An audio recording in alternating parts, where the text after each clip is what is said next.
So we saw this quite simple case to start with. Yesterday, I showed you how we could analyze the case of Opus 10 by linking to the Opus 10 result file. But I can also do some other stuff here. I could create a new CATLOC model. I can take data import, Opus 10.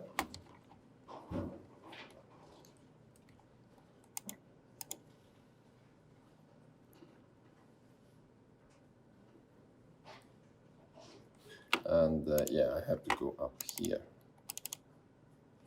and import the Opus 10 file directly. I get to choose for what point the availability I have here, 90%, for example, and I can choose what parameters I need to import as well.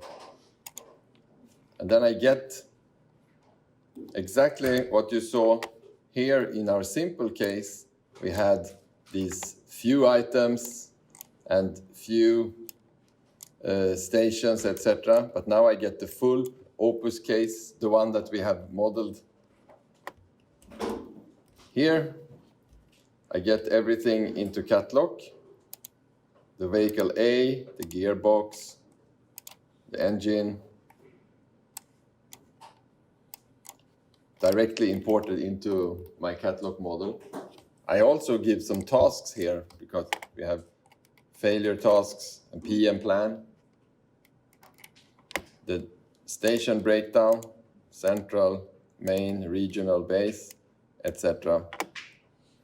I have my resources as well, technician, main, and the scenario length. So quickly import. You see, I don't have any cost model here, but I have all the scenario elements. And now I could either build my own cost model, or I can do what we did yesterday, build Opus Suite cost model, and I get exactly the corresponding Opus Suite cost model with all the parameters and everything here.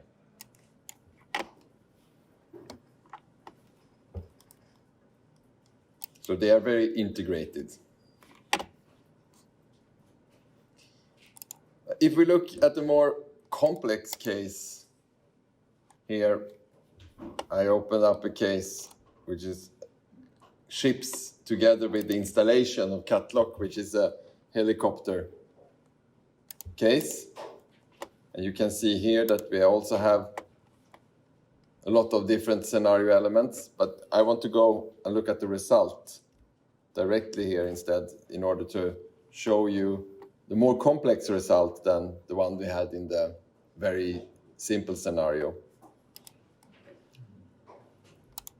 So this is the total LCC, and I think we have a longer time period here. We have a time period of 15 years.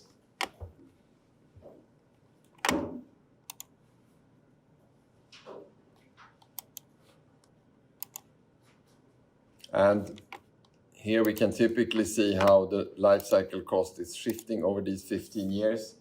A lot of acquisition costs in the beginning, where you typically phase in the systems, and then support costs, operating costs, and then some termination costs in the end. We could also check here for material cost drivers. There are much more hardware in this case than in the sample case. Here we have, of course, the helicopter itself is quite costly, so I might want to omit the helicopter. Just looking at maybe items. I will remove the blanks here. Items, you can see the engine, the help engine, the radio. What is the most significant costs for those? Investment cost, of course, but also annual cost of preventive maintenance on the engine, etc. So you can build very complex cost structures here.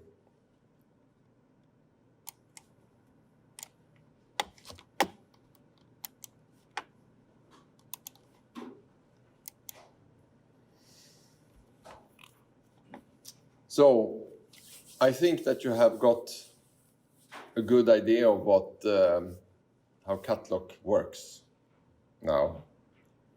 We're going to talk more about it.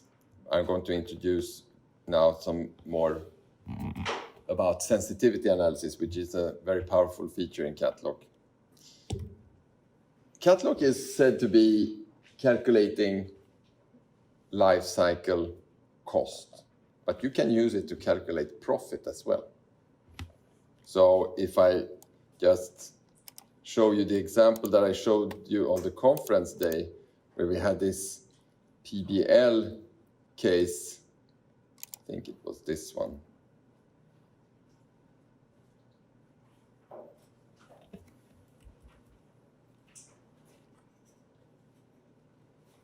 No, it was not. Maybe it was this one. Yes. So here we have a profit instead. By shifting only in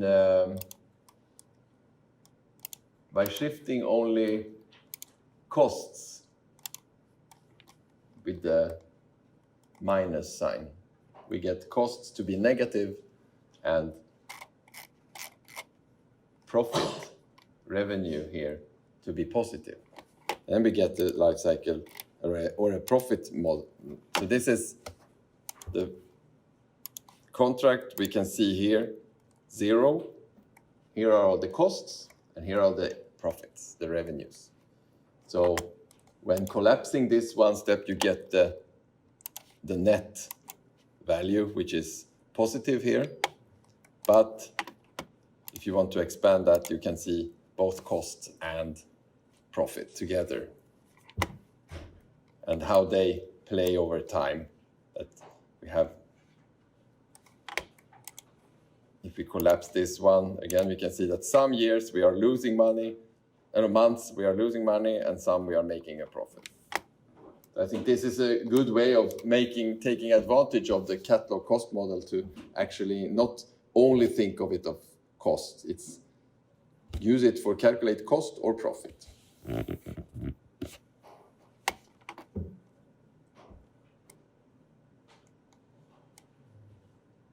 And in this case, we also have made use of these very useful functions that I talked about. So if I, if I look, how have I calculated the reward, for example? Then I made an if clause here, checking if the number of successful missions is exceeding the required. You multiply the threshold, which is 0.9%, something like that. So if I succeed with a certain number of missions, then incur the reward, otherwise 0. So I can not only use plus, minus, or multiplication or division, I can actually make conditional calculations here. And the same thing with the penalty. If the mission satisfaction rate is bigger than the penalty threshold, then it's 0, no penalty, otherwise there is incurring a penalty fee. So that to give you a taste of that you can build some complex investigations and analysis of the results here.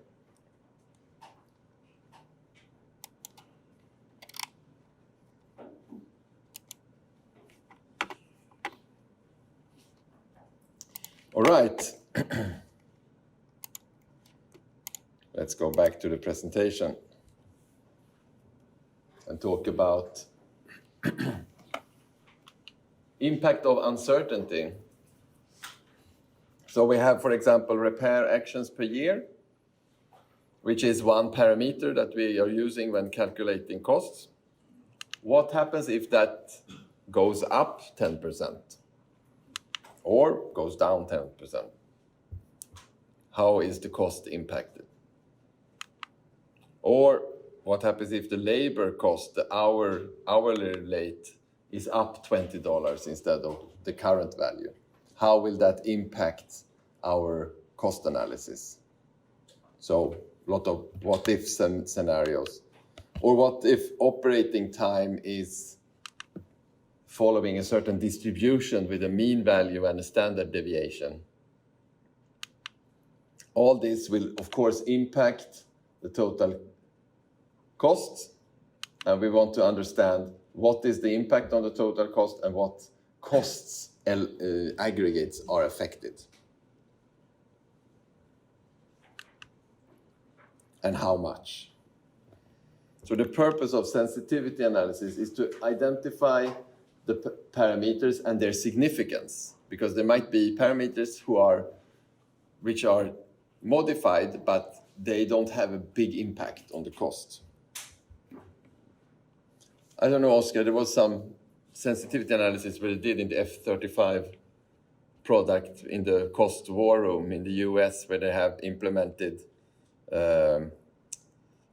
they wanted to implement cost-effective measures because in a huge program like the F-35, each small change might have huge impact on the cost. And I thought there were some conclusions there that there were a lot of focus on one type of cost.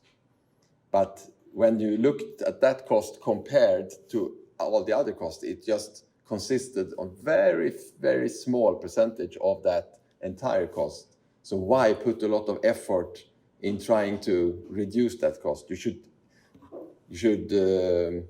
direct the attention to some other costs which are much more important to lower.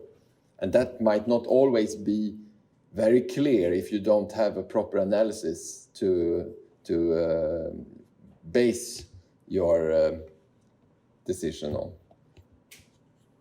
So a good sensitivity analysis on a good cost model can actually tell you where should we put in the best effort, because some parameters are more sensitive. So if you change it very little, it will have a huge cost impact. Then you should be focusing on getting as good information about this parameter as possible and leave others outside. So it checks the robustness of cost estimates, and it could also determine the limits of LCC to see if I have a parameter that is following a certain distribution, what would be the worst case and the best case scenario for my cost.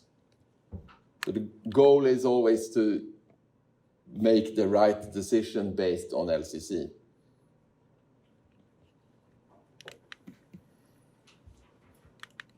So if we have our costs and we are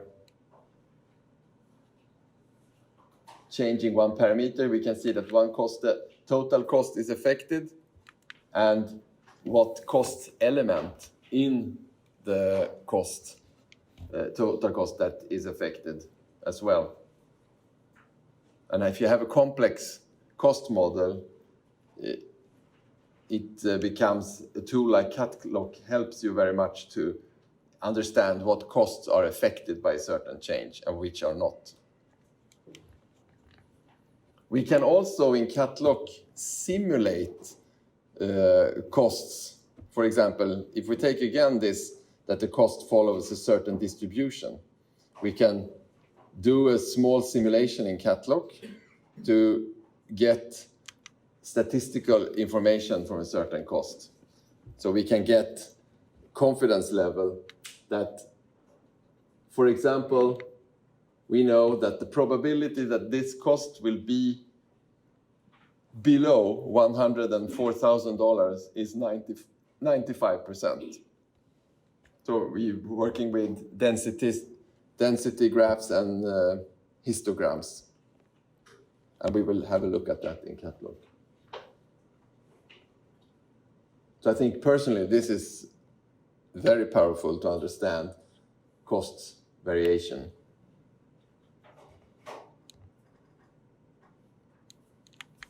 So let's go back to the tool.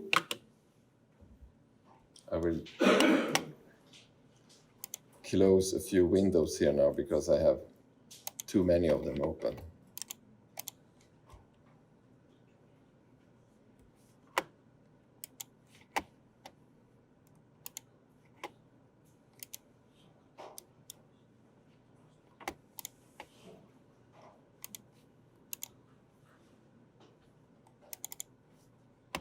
Here we are.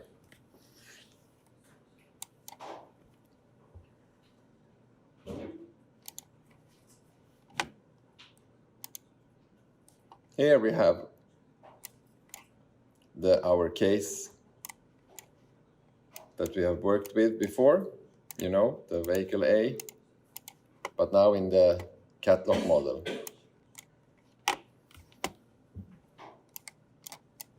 And I want to investigate, now it starts down here. I want to investigate the stock cost,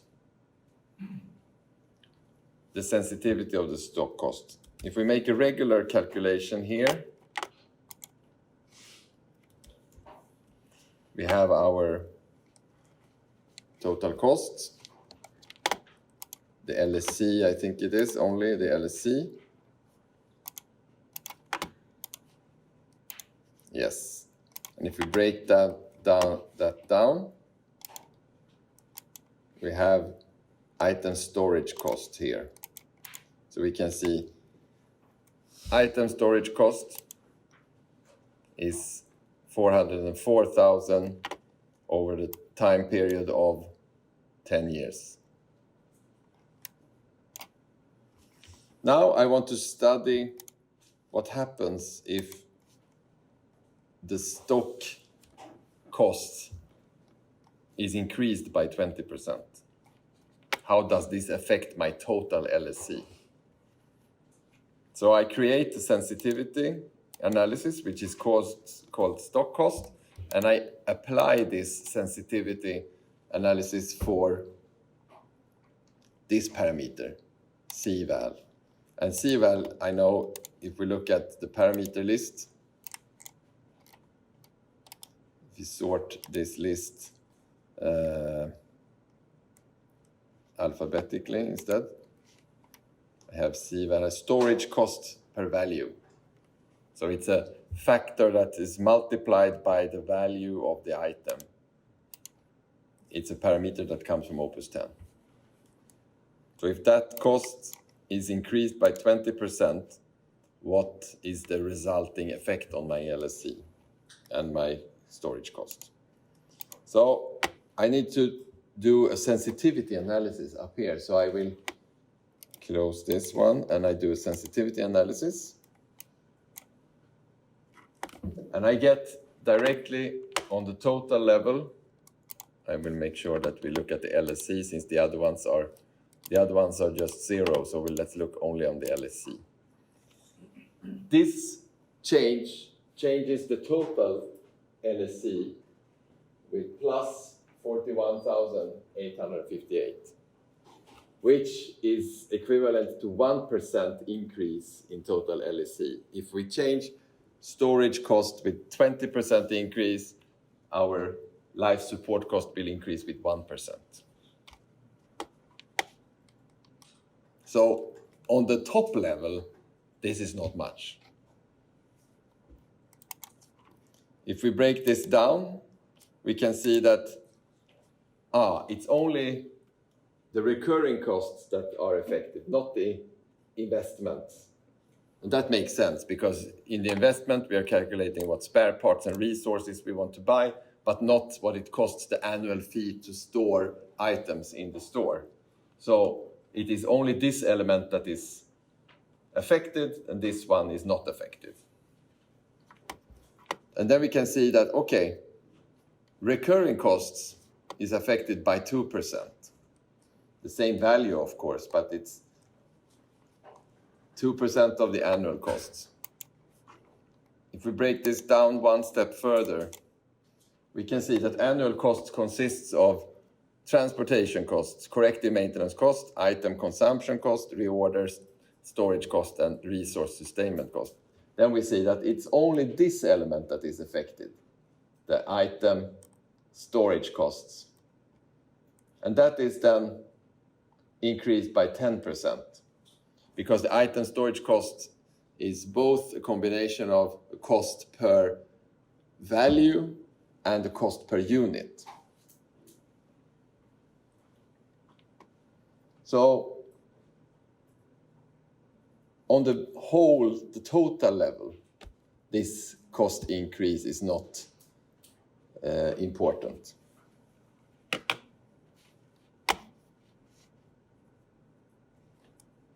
If we look in the material dimension, now it becomes very difficult to read, but if I zoom in, I can see that for different items, the cost varies differently. So the cost for the VPU, the ventilation power unit, is increased by 15%. The costs for the drain valve is only increased by 1%. The auxiliary power unit, it's increased by 18%. So in the same way as you can break down the cost model and look at costs in different angles, you can now also see the sensitivity on different angles and on different materials.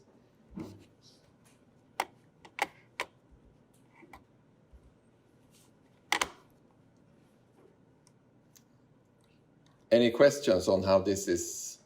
Are you all following on what we are doing?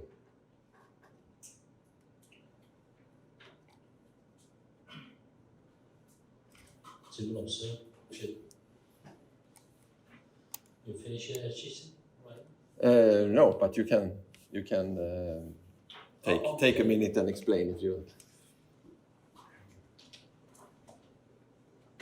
설명 좀 할게요. 해야 될 것 같아요.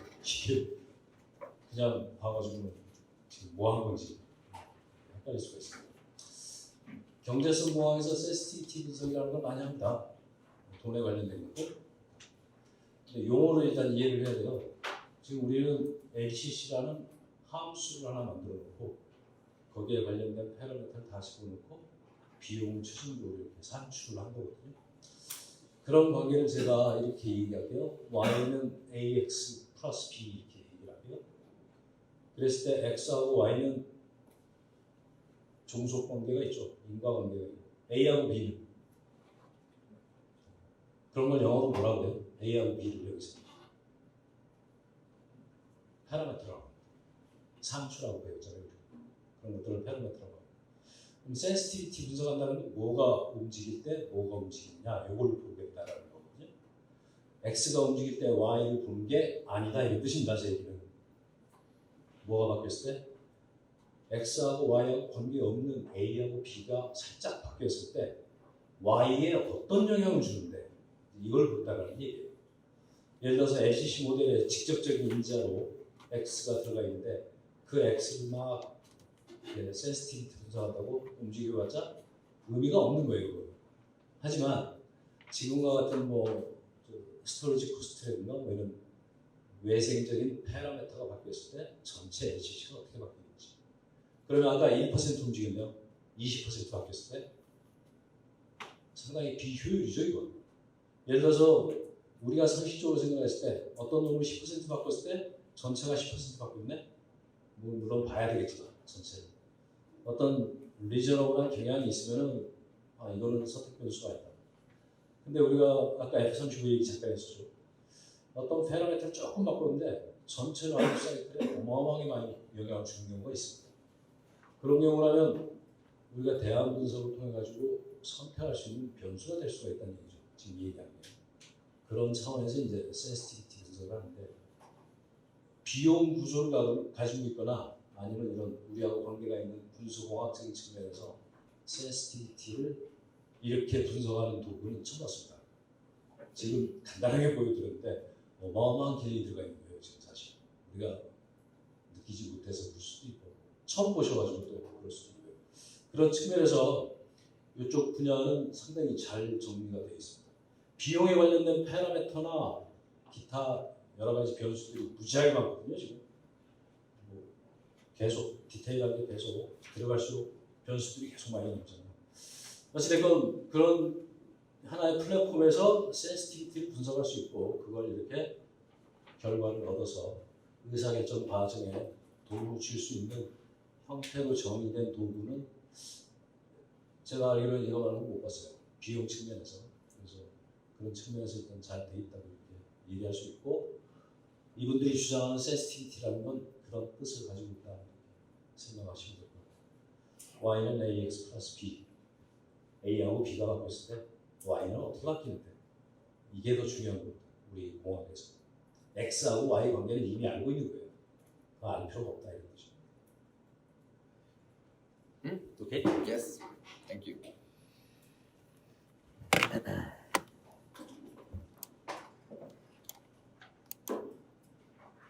Now, we can go in different directions here in order to expand and detail this sensitivity analysis.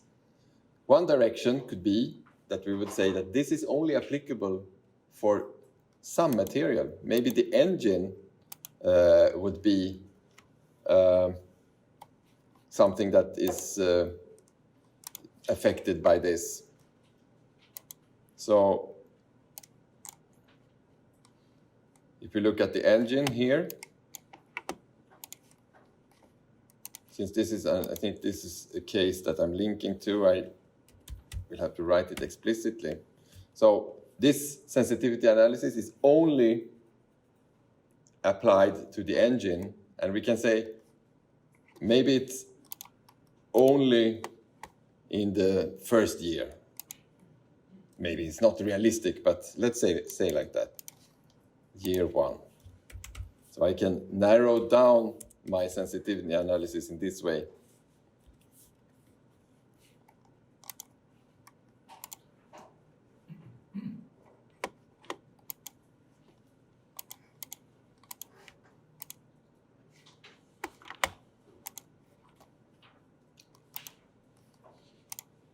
In this case, we did not actually get any affection because we probably don't have any engine in stock. So it was a bad choice of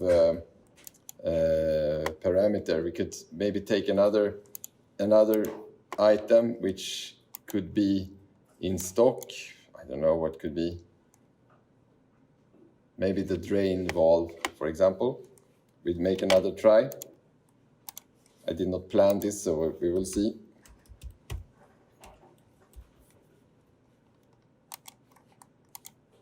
Yeah, so now we got some impact here on the recurring costs. But of course, very, very much less impact because it's only affecting the drain valve. So we only have 0.0015% The cost only went up $31 here. So that was not very insignificant. And if you look in time, we can see that only year one was affected because we said that we only do this sensitivity analysis for the drain valve in year one. So I have targeted the sensitivity analysis specifically. So here we can play with all the dimensions, and we could also do it another way. We put it back to be applicable for every item, but I want to add another parameter to the same sensitivity analysis. For example, the other cost, the other stock cost value, C unit, and this one is varying by 10% only. And we make a sensitivity analysis, and again, I remove the time dimension. We can see the resulting effect here.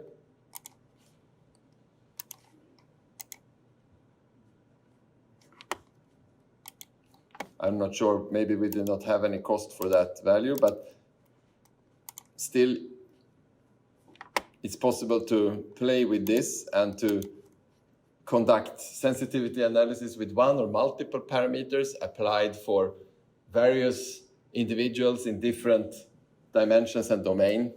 And as you can imagine, that will give you a lot of possibilities. But I also talked about how you could simulate the output of a parameter. So that we do another type of sensitivity analysis, which we call, you have the analysis, sensitivity analysis type multi here. And then we have to say that, like in SIMLOX, we need to do some replications in order to sample result of the parameter. So in this case, we say that the parameter storage cost per value is not increased by 20%, but the value follows a certain distribution. And the distribution we defined is a normal distribution with mean value 50 and standard deviation 25. Here I could get very complicated, but I won't do it. But anyway, this is just describing the shape of the distribution. The distribution is applied to the value of C-val, which is given by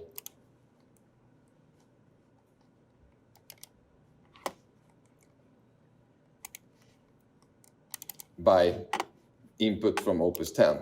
So we have, here is the values for C-val, and you will apply the distribution to that value. But okay, that could be a bit complicated to go into right now. But all you need to know right now is that we are sampling values from a distribution to determine the stock cost. So I do a sensitivity analysis, and you see the replication, 500 replication is running. I will remove this. I will just focus on this multi-analysis.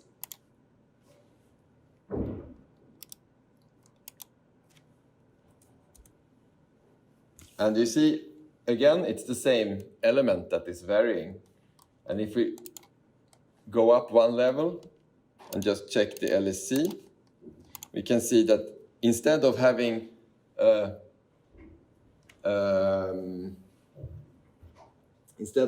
fixed value that it's raised with, we now have a mean value on LSC.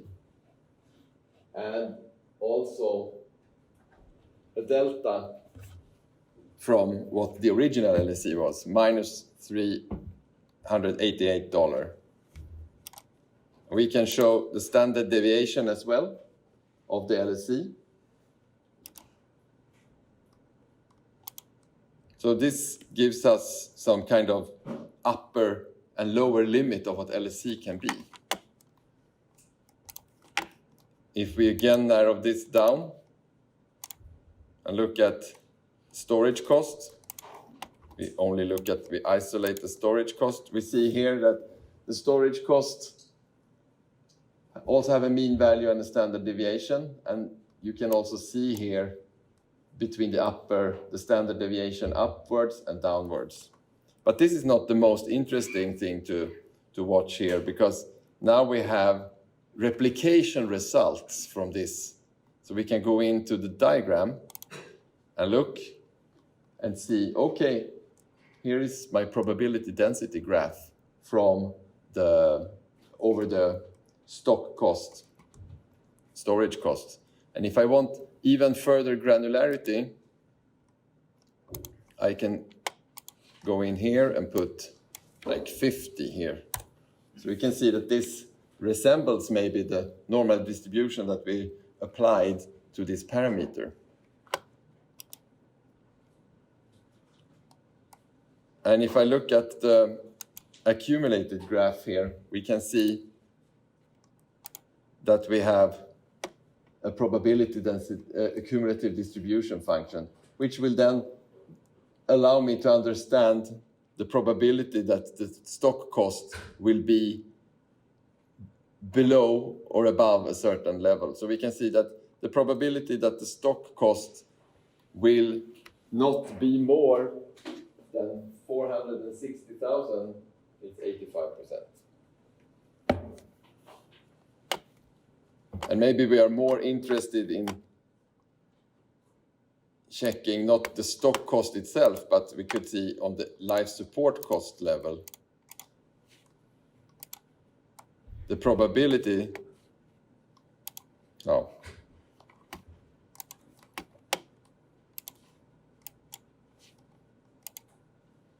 that life support cost will be not more than, let's say, $303,470,000 is 85%. So now we have some statistical confidence in the limits of our life support cost, thanks to this sensitivity analysis. And this is worth something to keep in mind when you want to assess the risk of exceeding your budget, for example.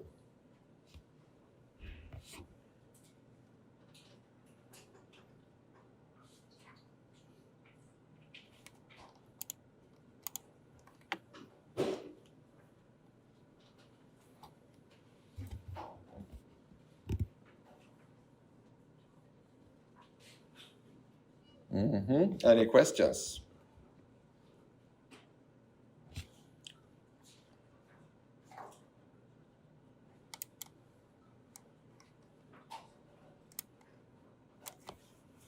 You want to say something?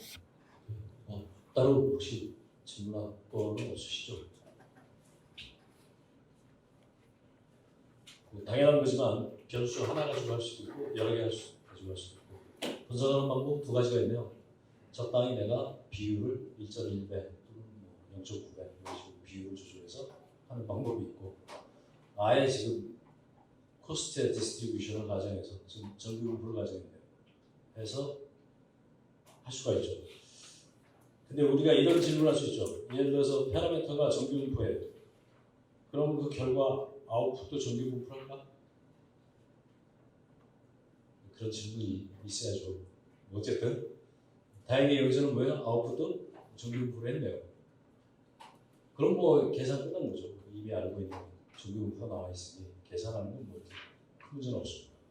어쨌든 그런 일들이 많이 발생합니다. 실제로 하다 보면. 그래서 내가 지금 움직이고자 하는 파라미터들은 정규분포한다고 가정을 하고 ACC 쫙 뽑아서 결과를 봤더니 이놈이 로고노마를 하네.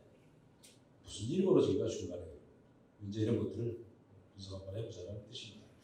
그래서 비용은 이 정도까지 하고 잠깐 쉬실래요? 아니면 계속 할까요? 계속해서 빨리 끝낼까요? PBL까지 하면 쉬자. 빨리 끝내자. 빨리 끝내자. 질문 없으면 바로 끝내는 거. Okay, so we have no break, so we can go next step for PBL. Okay. Yeah.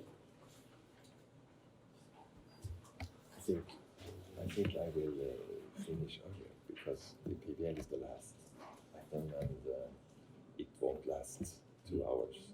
2 hours. No, I will finish earlier than that. Is that okay?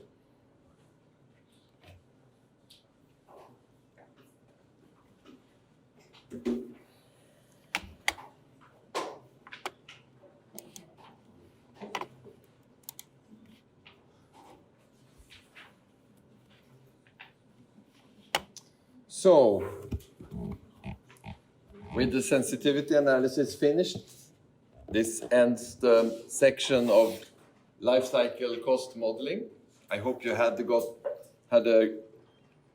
maybe some good advice regarding life cycle cost modeling in general, and also a good introduction to and how CATLOC looks, feels, and operates, and what you can do with it.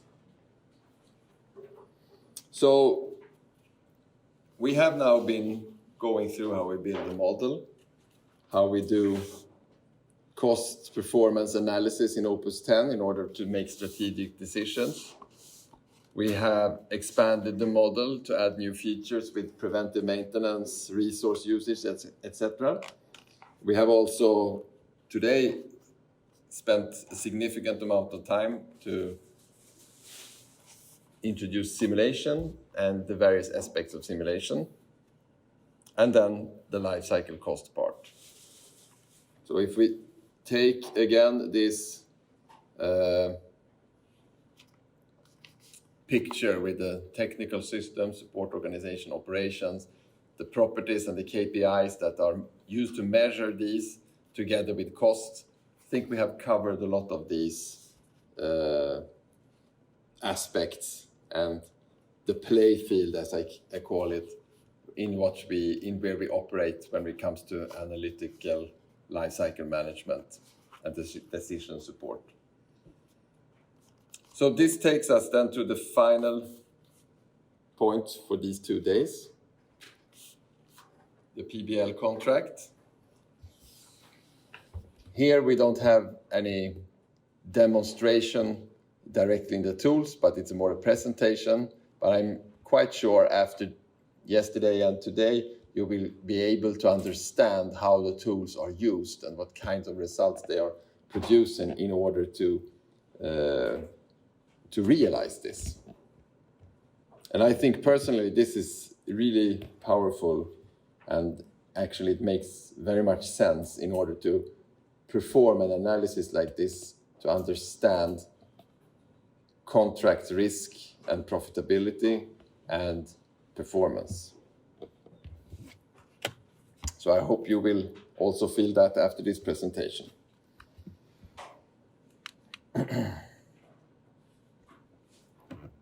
Now, a PBL contract, or not a PBL contract, but a contract in general, the scope of a contract could be very different.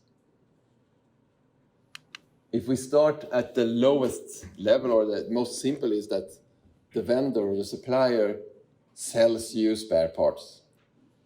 You are doing all the maintenance yourself as an operator of the system. You have built up your support organization, and you need to buy spare parts. So this is what the contractor offers you: items to a price and perhaps delivery lead time. So this could be one scope of a support contract. Then you could maybe have an extension. You have also not only selling spare parts, but the contractor is also responsible for providing component repairs and support and overhaul. In that case, parameters like turnaround time and price per repair is also important to take into account. This is also quite common because I think most operators today don't repair their items or components by themselves. It's too complicated.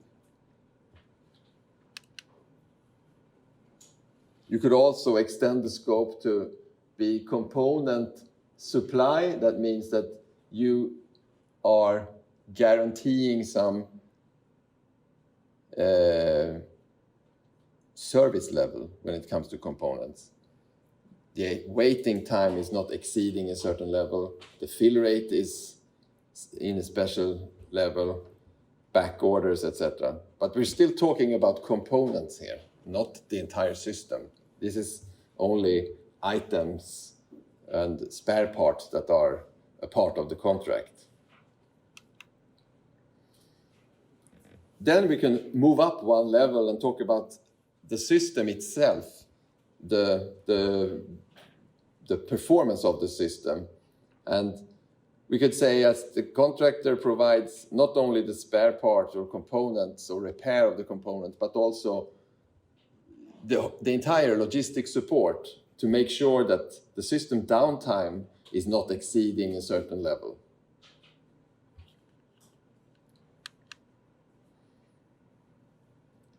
And that could go even further to say that you have system supply, that it's not only downtime, but availability and power by the hour. When you need the system, you should be able to, you're paying only the supplier when you use the system and not when it's down. And the most extensive contract is that everything is provided by the supplier. So it's also a kind of power by the hour but it's more tied to readiness, means that it needs, when you need the system, it should be there. Not the general availability, but more of operational availability. So there is a big range of responsibility for the contractor or the supplier here to choose from. And there are different angles from this on a contract like this. The customer, the operator, must secure operational needs without risking to pay too much. Of course, the capability needs to be there, but the budget is also important. At the same time, the supplier needs to dimension resources in order to fulfill this contract. But at the same time, he's not doing that pro bono, so to speak. They're making money. They want to make a profit on that. So both parties need to benefit from the contract. And this is a complex problem that requires analysis.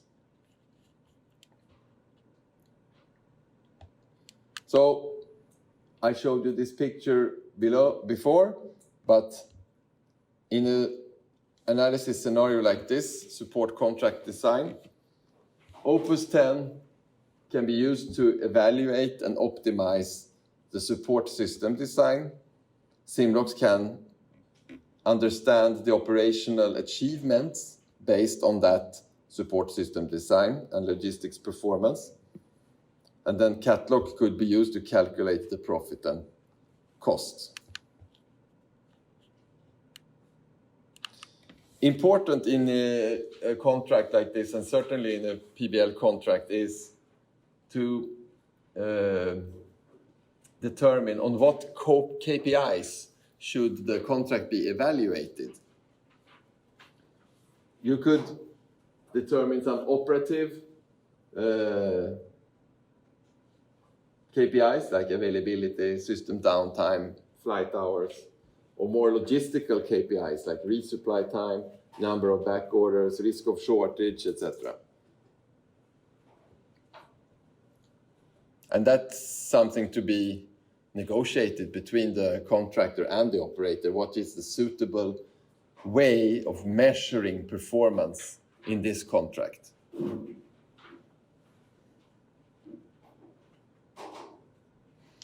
So the OPUS Suite approach to this is to select a set of points on the curve that are suggesting dimensioning of a support design for the contract, and so select them as candidates for fulfilling the PBL contract.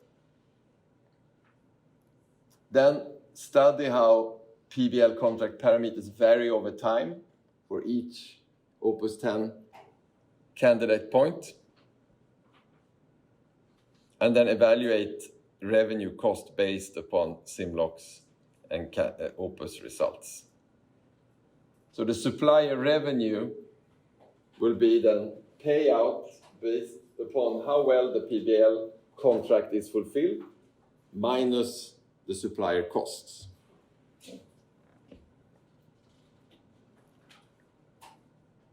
So we will look at this by an example.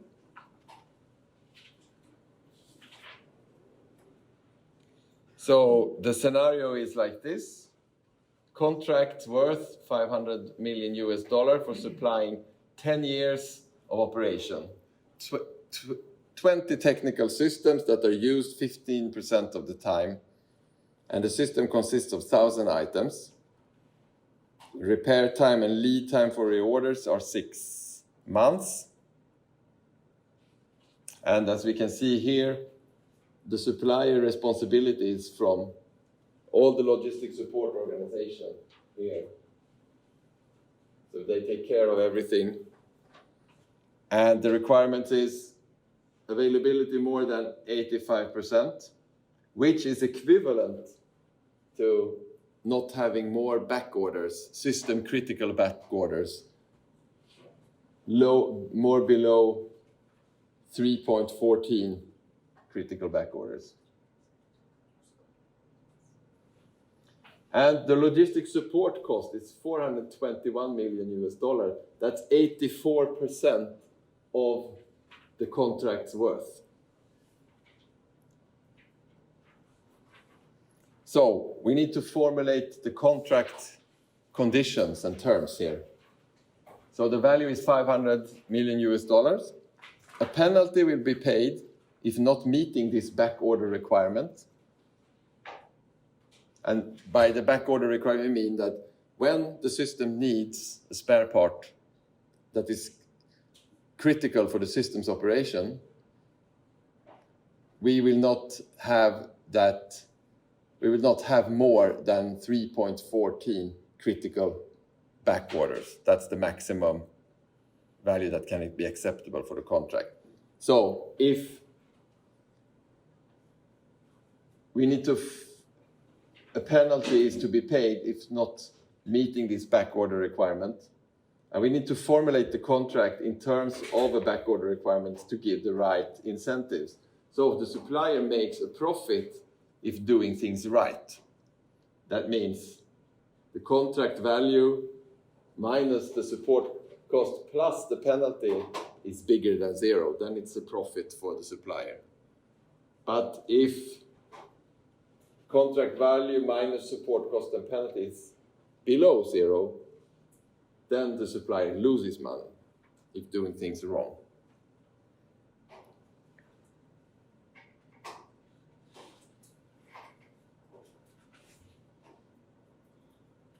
So we use Opus 10 to optimize the baseline scenario to understand what cost-effective support solutions that are eligible for this case. So we can see here number of back orders on the y-axis corresponds to a certain cost here. And we will study in SIMLOX the variation of back orders to understand if and when this limit of back order is exceeded or not. One thing then, which is important when it comes to a PBL contract, is to understand how the frequency of evaluating the contract. Should we evaluate the requirement of back orders based on a weekly basis, on a monthly basis, or on an annual basis? So this is something to consider. And in our example case, we are looking at monthly evaluation of the back orders. So each month we will check how many back orders do we have. Are we below the threshold? Then no penalty will be paid out. Are we above it? Then you will incur the penalty. So we have our point chosen in Opus 10. And by doing simulation over a lot of many replications, as we talked about this morning, we get a statistically confident result. So if we look at the backorder probability for this support solution, we can see that we have a distribution that looks like this. This is the probability that we will have between 0 and 1 backorder, 1 and 2 backorders, 2 and 3, 3 and 4, and so forth. So the mean value here will be then over 500 or 100, I think it was 100 applications. The mean value is 3.1 backorder with the standard deviation of 1.9. So this result is achieved from SIMLOX based on this result. If we compare this with an understocked scenario, because here you realize you spend this money on your support solution. What if we could save a little money as a supplier and try this point instead? That will give us less cost. We're saving money on support cost. The simulation gives us instead a mean value of 5.8 back orders, which is very much above the contracted level. And this is the result then over 100 replications. So we're saving in on the support costs here. But the question is then, how much has the penalty increased? Is it worth the saving to take on some extra penalty? Which is the most profitable? So that leads us to another thing we need to consider is how should the penalty function be constructed based on this parameter? And that is a whole presentation and lesson in itself, and we won't do that here. But we have written a paper, or not we, but our colleagues have written a paper on how to construct penalty functions, how to use OPUS Suite in order to determine the best penalty function for a certain contract. But in our example here, we will just be satisfied by saying that this is our penalty function. And then we leave it for another time to discuss how we reached that this is the appropriate penalty function. So this function we will evaluate as a function of back orders, and depending on that, it will give us a percentage of penalty to be incurred.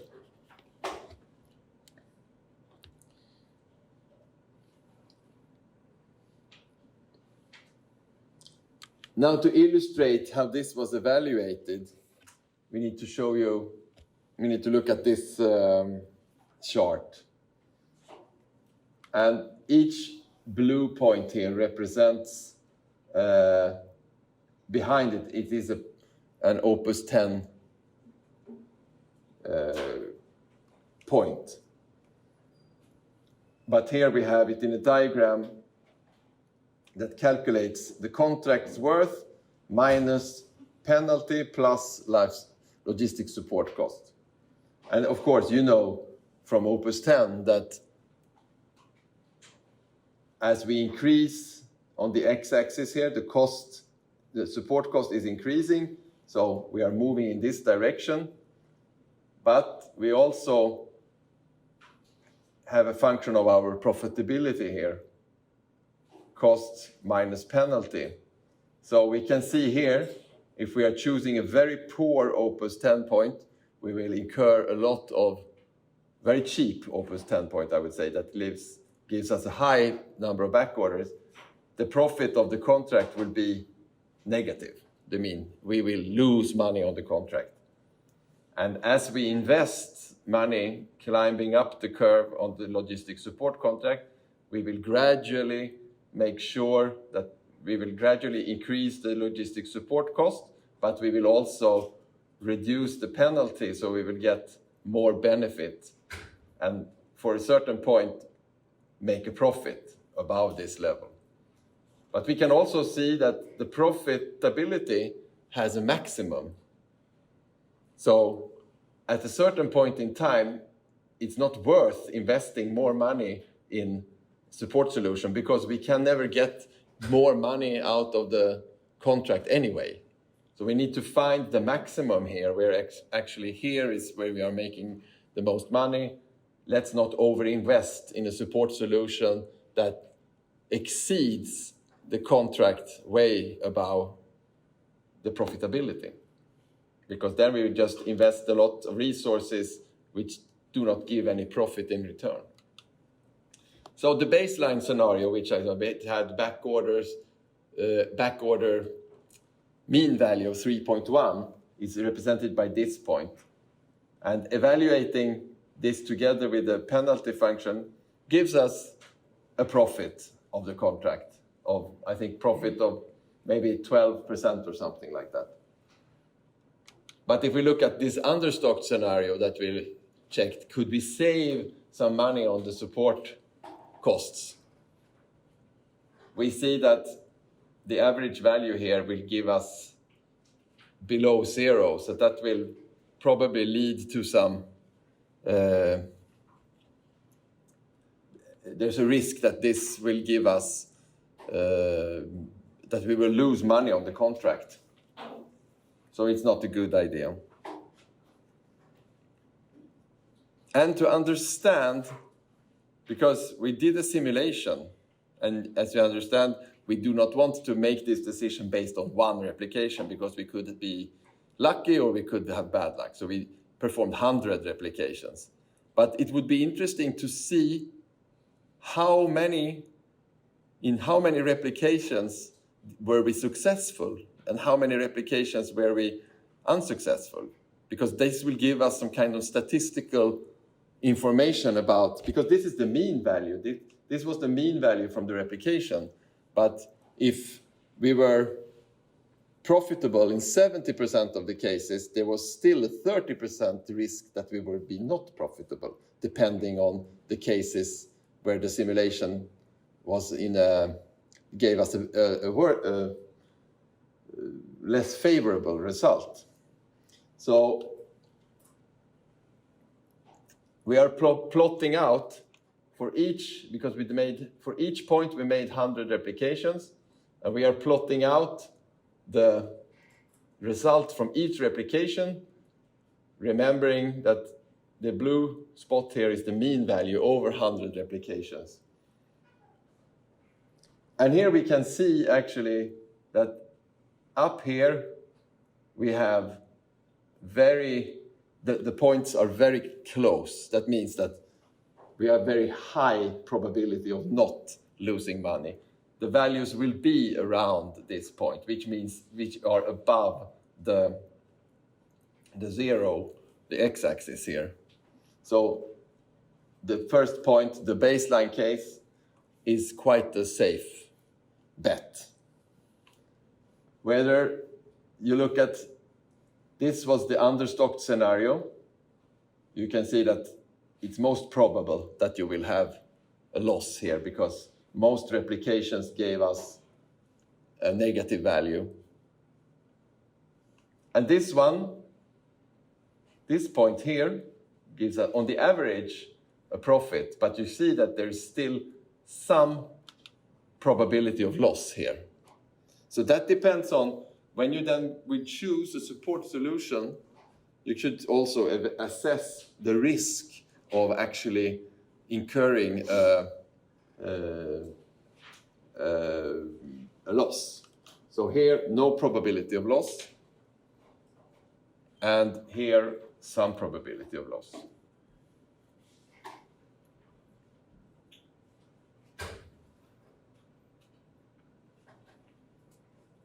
So this shows you how we could use the tools in order to estimate. And we set up a contract evaluation, contract terms, but before signing the contract and deal, we could have this type of analysis to make sure that we get a good contract for both the supplier and the operator. 혹시 질문이 있으신가요? 무슨 말 하는지 하나도 모르겠죠.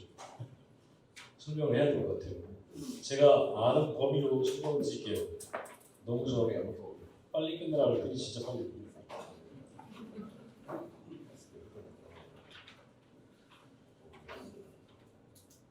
이왕 여기까지 왔으니까 5분 이내로 설명을 끝낼게요. 혹시 이 아이디어도 괜찮으니까 이해하고 가시기 바랍니다.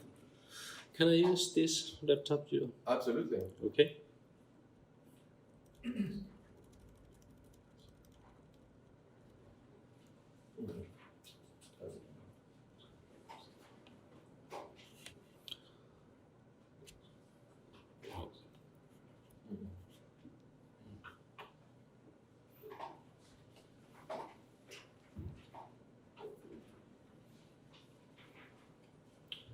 어쨌든 다른 거 다 빼고 지금 제가 무기체계를 만들어서 납품을 합니다. 뭐 우리로 따지면 뭐 소유군이 됐건 방위사업청이 됐건 아무튼 제가 계약을 해야 되고요.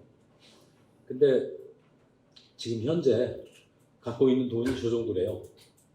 500만, 아무튼 500이라고 가정을 하고 내가 납품해야 되는 시스템은 이 정도 됐고, 그래서 계약을 해야 되는데 KPI를 뭐로 설정할래? 이제 여러 가지 있겠죠. 아까 6가지가 쫙 나왔었죠. 아이템 레벨에서는 어떤 걸 선택하고, 뭐 그냥 뭐 앞전 슬라이드에 있는 것 같아요. 일단 지금 계약에서는 뭐를 선택했냐면 A 값하고 백오더 개수를 인디케이터로 써가지고 우리가 PBL 계약을 하겠다. 이제 이런 상황입니다 지금. 근데 납품하는 제 입장에서, 그 다음에 이걸 받아들이는 소유군이나 방위사업청 입장에서도 사실은 막연하죠. 이거 그냥 500 있으니까 500 줄게. 너 잘못하면 페널티야? 아니면 인센티브야? 뭔가 결정을 해줘야 됩니다. 그거 어떻게 결정할 건데 이제 이런 문제예요 지금 현재는. 그래서 여기 잘 보세요.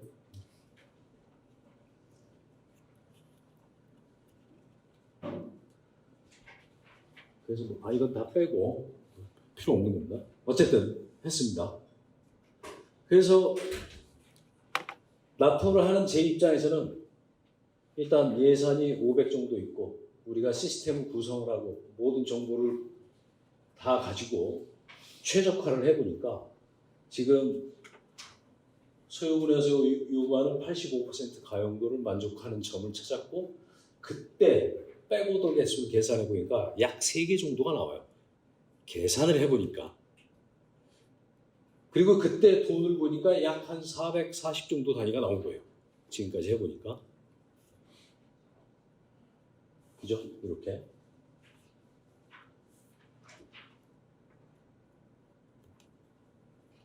그러면 이거는 방위사업청이나 소유군에서 얘기하는 조건을 충분히 제가 봤을 때 만족시키는 거예요. 이미 440 단위 정도의 돈밖에 안 드는데 이미 만족하고 있는 거야. 그래서 제가 청하고 얘기했습니다. 일단 예산이 500이니까 500은 줘. 내가 이 조건을 어기는 경우에 한해서 내가 페널티를 따로 낼게. 일단. 그러니까 청이라면 옛날에 어떻게 했겠어요? 최적화했으니까 440이 나왔네? 그거만 줄게. 이렇게 됐었는데 그렇게 하지 말고 일단 예산은 500이 잡혀있으니 500을 주고 내가 85%하고 백오더 개수가 3개 이상 나오는 경우에 한해서는 내가 대신 페널티를 내겠다. 이제 이런 뜻입니다. 지금 말 뜻은. 근데 리스크가 있죠. 저한테. 이게 말이 백오더가 3개, 가용도가 80% 했지만 잘못해가지고 이걸 벗어날 수도 있잖아요. 상황이. 그런 경우를 생각을 해가지고 이제 시뮬레이션을 한번 해본 거야. 진짜로. 여러 가지 미션을 막 바꿔가면서. 그래서 시뮬레이션을 하고 여러 가지 그 상황을 고려해서 시뮬레이션을 해봤더니 시뮬레이션 결과도 어떻게 나왔냐면 약 한 3개 정도 나왔습니다. 백오더가 평균적으로 3개가 발생이 될 거래요. 근데 3개일지 4개일지 그건 잘 모르잖아요. 사실은. 운영을 해봐야 되는데. 그러면 계약을 하는 제 입장에서는 최대한 뭐를 요구하겠어요? 평균은 이건데 스탠다드 디비에이션이 상당히 크니 그 스탠다드 디비에이션을 인정해달라 이겁니다. 지금. 그 스탠다드 디비에이션을 확률로 계산을 한 거예요. 지금까지 보여준 게. 그래서 지금 평균은 3개 정도 예상이 되는데 계산을 해봤더니 그때 확률들이 다 나오잖아요. 이렇게.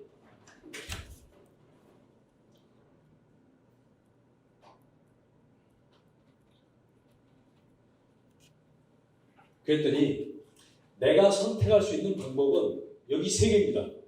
페널티 물면 안 되죠. 제로야. 그래도 그렇지 맥시멈 잡아가지고 한 6개 잡았어요. 6개까지 페널티 없게 하자. 이런 겁니다. 지금 상황이. 6개가 벗어나는 순간부터 이제 내가 페널티를 조금씩 내야 돼요. 그 페널티의 비율은 어떻게 한다? 아까 계산했던 확률 가지고 계산을 할 겁니다. 여기서 100까지니까. 어쨌든. 그래서 이런 식으로 해서 개수가 하나씩 늘어날 때마다 나는 페널티가 계속 늘어나는 건데 그 비율하고 확률은 시뮬레이션 해서 얻은 결과를 가지고 계산을 한 거예요. 그 과정은 빠져 있습니다 지금. 그래서 어쨌든 제가 계약하는 입장에도 리저너블한 방법이죠. 6개까지. 평균은 3개인데 오케이 6개 이상부터 내가 페널티 물을게 이제 이렇게 된 겁니다. 지금 계약은. 7개, 6개부터 이제 페널티 물게 8개, 9개, 10개까지 가면 100% 페널티 무는 거네요. 그래서 여기서 계약한 거는 인디케이터를 빼고의 개수를 정하고 나머지 가용도나 뭐 이런 것들은 서브 컨트랙으로 이 조건은 당연히 만족하고 필요 조건이고 내가 페널티냐 인센티브냐에 대한 충분 조건은 빼고의 개수를 정의해가지고 이걸 만들어낸 겁니다. 우리가 쓸데없는 얘기할게요. 자연현상의 모든 데이터들을 다 모아내면 그 데이터는 반드시 정규분포합니다. 정규분포를 누적시키면 항상 또 어떻게 돼요? 아까 봤죠? 이렇게 S자 커브가 나옵니다. 가능하면 이 페널티 펑크션을 어떻게 만든 거예요? 이 친구들이 확률을 가지고. 가능하면 이렇게 돼요. 정규분포가 왜 좋아요? 계약자, 공급자, 반반이야. 리스크가. 그래서 정규분포를 쓰는 겁니다. 그러면 우리도 페널티를 만들 때 어떻게 해야 돼요? 가능하면 그거에 비슷하게 이제 만들어줘야 되는 건데 그 확률을 전부 다 계산을 했다 이런 뜻입니다. 아까 이 얘기는. 그래서 이러면 돈 놓고 돈 먹기 이런 거하고 똑같은 거예요. 내가 잃을 확률, 내가 얻을 확률 반반이니 계약에서 리스크는 서로가 해지가 된 거죠.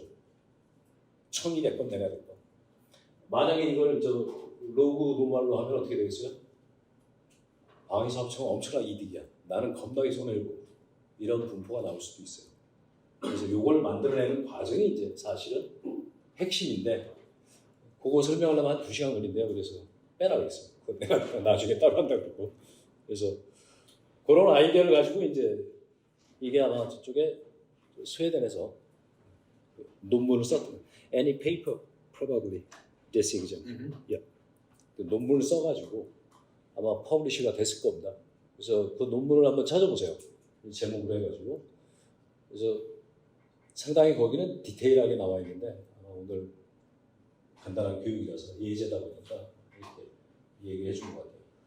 그래서 모르겠습니다. 제가 청에서도 오셨지만 이런 식으로 계약하지는 않죠. 우리 얼마 끝 이렇게 되는데 이런 식의 지표들을 계속 만들어내고 그 다음번 사업을 위해서도 이런 식의 지표를 만들어내는 방법들을 서로 간에 이제 협의를 해가지고 한다는 얘기죠. 자, 핵심 뭡니까?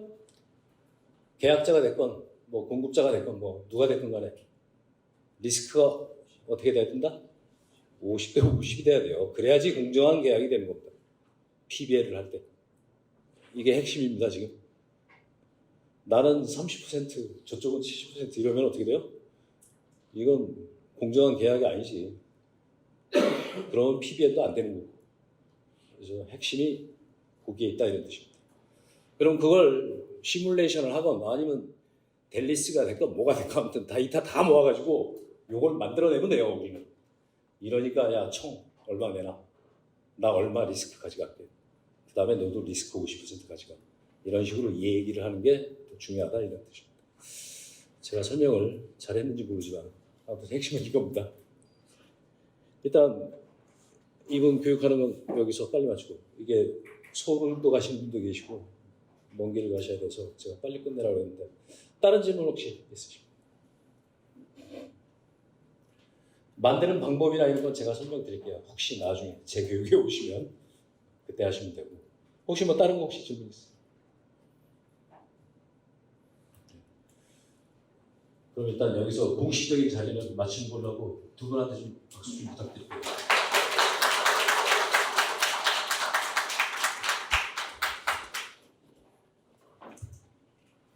So, to conclude here, what have we done today? Talked about mission modeling, variations in time, life cycle cost guidelines, cost modeling, and PBL contract and design evaluations. But as you can expect, there is a lot more that we have not talked about today. advanced mission modeling, operational mode priorities, more functional breakdown, FBDs, etc., transferring of assets, tender evaluation, more integrated work between the tools, background processing, and much more, of course. Now, I think Yang said that we are a bit early. Yeah. It might be appreciated, I think. Otherwise, I think I'm here can be here for a while for more questions, and if someone wants to discuss something, we are available here. And I don't want to keep people from getting some rest, but we have some. I could talk more here, have other presentation to show if people are interested. Otherwise, I think it has been 2 very nice days here. I have appreciated being here, being allowed to talk here, and appreciate all the active participation from your sides, the questions, and I hope that you have got a good view of the capabilities of OPUS Suite and Analytic Lifecycle Management. Do not fear if you don't feel that you could master this right now, because normally you have a 3-day training course for each tool in order to get your hands on it and trying to understand how you build some models, etc. And once again, I would like to reiterate this opportunity that exists during June. Let us know if you would like to get some hands-on experience, and we will provide a lab environment for you online that you could access and play around a little bit. I will put the examples that we have done in the training, the files in this environment, so it will be available for everyone. Everyone that would like to get their own environment, so you're not sharing the files with anyone else. So with those words, I would just like to say thank you very much for your attention. Yes. And I hand over to Oscar for some final words. Yeah, just also a quick comment. I think thank you very much for the appreciation. I think it's been a very good, intense 2 days. I think Jonas and Jan has done a good job explaining, but you should also give applause to yourself because you kept the focus and interest and asked a lot of good questions and so on. So I think applause to everybody for the 2 days. And I also wanted to emphasize some of the things that Jonas just said, that this was an overview course. So we have covered a lot in quite a short time. A lot of different functionality and modeling, and sometimes going quite deep into these functionalities, and sometimes quickly going through something that deserves a lot of attention. So really want to advertise this thing with training, that even though it takes, it's not I think they're quite effective, those training courses, but then you do a lot of hands-on training and you get exercise, you can try these things on, and it's quite different, and you really learn a lot more about how to do these things. So they are quite effective ways to learn more, and hope you can take that opportunity. And we said we are also open to come back to do training courses here, and together with MOASOFT, Sister Korea, we would be happy to arrange. You are of course always welcome to come to our scheduled courses in Stockholm, if you can do that as well.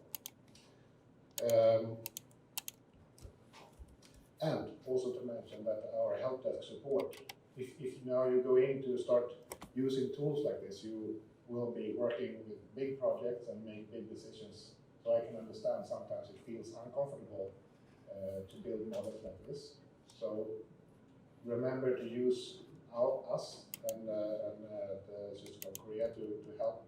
We can help validate models, and when you feel that something does not behave like you think it should, we can help to do some research to see what's going bad. So we are quite used to that we help users to debug and find things with their models. So that's another recommendation. And I also wanted to remember some of the pictures that Jonas showed at the beginning, where he said, well, there is a lot of flexibility, but you don't have to model everything to be able to start using it. You can start quite small and then continue expanding. And I think that's quite a good habit as well, because then you don't lose track of your accuracy of your models so easily.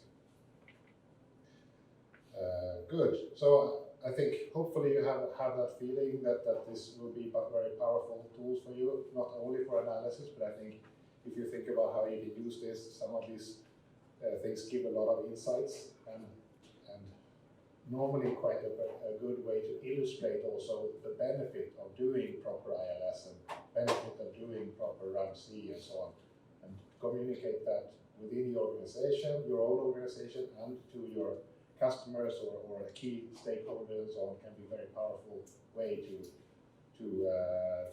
really make the most out of the ILS work and get that much closer to the benefit, to the value of the end user.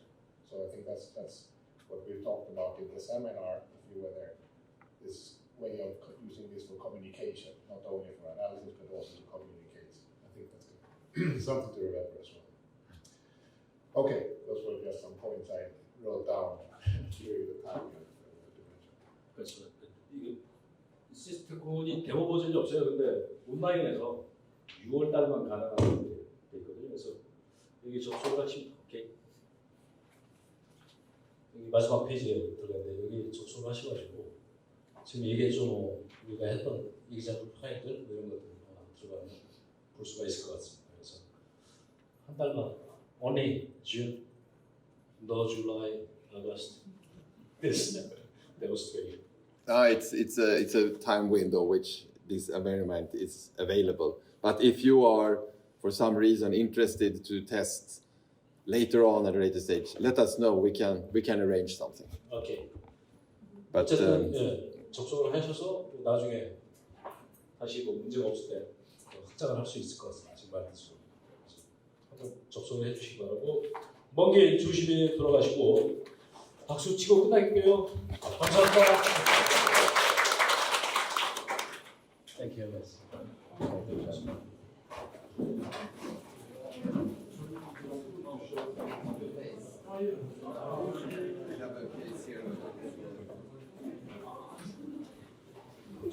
show you.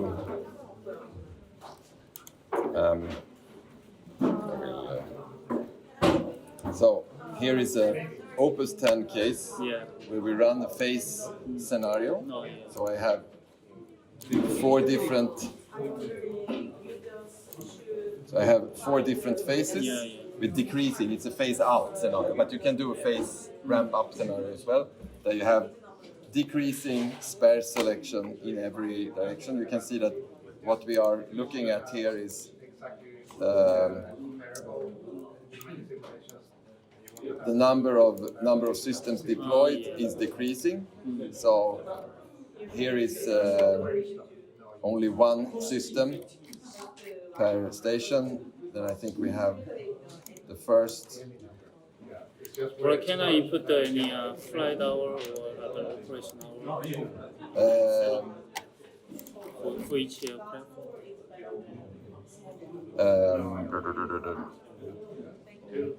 This is assigned. Let me see here. Yeah.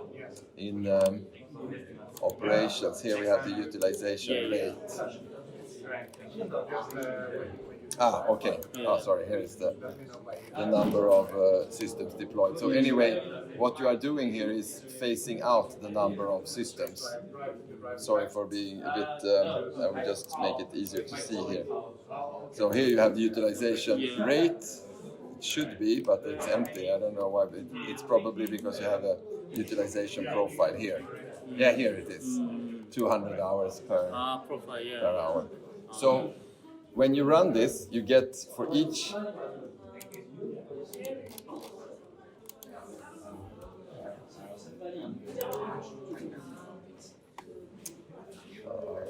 I have already. You get one curve for each phase, and you choose the availability for one each phase.